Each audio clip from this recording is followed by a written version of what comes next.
What brought the White Wolf to this land of sheep?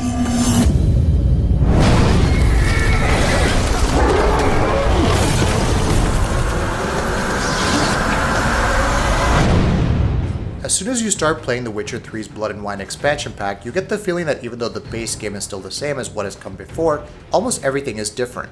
Tonally, in terms of its writing and in terms of the visual style the game crafts for itself, among other things, Blood and Wine carves out an identity of its own, completely independent of the base game and the Hearts of Stone DLC. So much so that the developer CD Projekt Red could have easily launched this expansion pack as a separate game in the series altogether. Within the very first 15 minutes, you leave behind the gloomy, brutal landscapes of The Witcher 3 and enter an entirely new area, one that is unlike anything you've ever seen in the series. Gone are the boggy swamps of Velen, gone the urban mess known as Novigrad, and gone are the stark, grim mountains of Skellige. Blood and Wine takes you to Toussaint, an area that is particularly French in its flavors and styles. Toussaint is full of beautiful vineyards, scenic landscapes, and grand palaces and estates. The sun shines bright here, the people are chippy and chivalrous, and there is an overall undercurrent that is much happier than what fans of the series might be accustomed to. The region of Toussaint might be the best thing about all of Blood and Wine. It makes a complete break from The Witcher 3's base game in the boldest way possible, and it's for the better. After hours upon hours of the base game's stark, brutal tone, Blood and Wine feels like a breath of fresh air. Don't take any of this to mean that Blood and Wine forgets what made The Witcher 3 so damn good in the first place, with its tense atmosphere, dark humor, and sharp writing. Toussaint is beautiful to look at, and a ride through the vineyards is more pleasant than you can imagine, but this is still at its heart a Witcher story, and it comes with all the dark imagery and morbid fantasy that you would expect. The tale the expansion tells is a captivating one, if not for the narrative itself, as much as it is because of its strong cast of characters.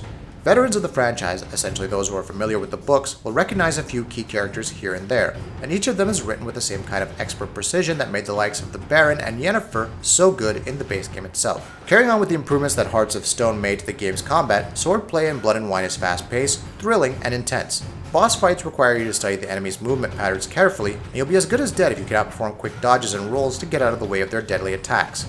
Potions, bombs, and oils are sure to give you the edge in any kind of battle, but the thing that really changes the combat for the better in Blood and Wine is the addition of mutations. These mutations give you some interesting bonuses in the middle of battles and also add new skill slots, and both these things come in very handy in the thick of a battle, even if they ultimately make the game a bit of a cakewalk, especially near the final stages of the story. Another major addition in Blood and Wine is the ability to manage an entire estate. In the opening hours of the expansion pack, Geralt becomes the owner of a vineyard that has been falling into decay, but is still a beautiful location and has the potential to become a wonderful retirement home for the old Witcher in the future. The purpose of this estate, more than anything else, is to give Geralt a loving, peaceful send-off. But in truth, when you really get down to it, that's the purpose of all of Blood and Wine. It's surprising to see how well Blood and Wine manages to strike a specific balance between The Witcher's typical stark, somber atmosphere and its newfound in-your-face sense of humor. It shows just how well CD Projekt Red can tell a strong story and that they don't have to rely on dark tones and grim characters to do so. The Witcher 3's final expansion pack benefits greatly from leaving behind the original game's general feeling of melancholy and doom and gloom, and embraces its new ebullient atmosphere in the most wonderful way possible. It's the perfect send-off for The Witcher as we know it. If this is Geralt's final foray in this celebrated RPG franchise, then we as fans can be all satisfied with this send-off. We hope you've enjoyed this video, so please consider subscribing to our channel.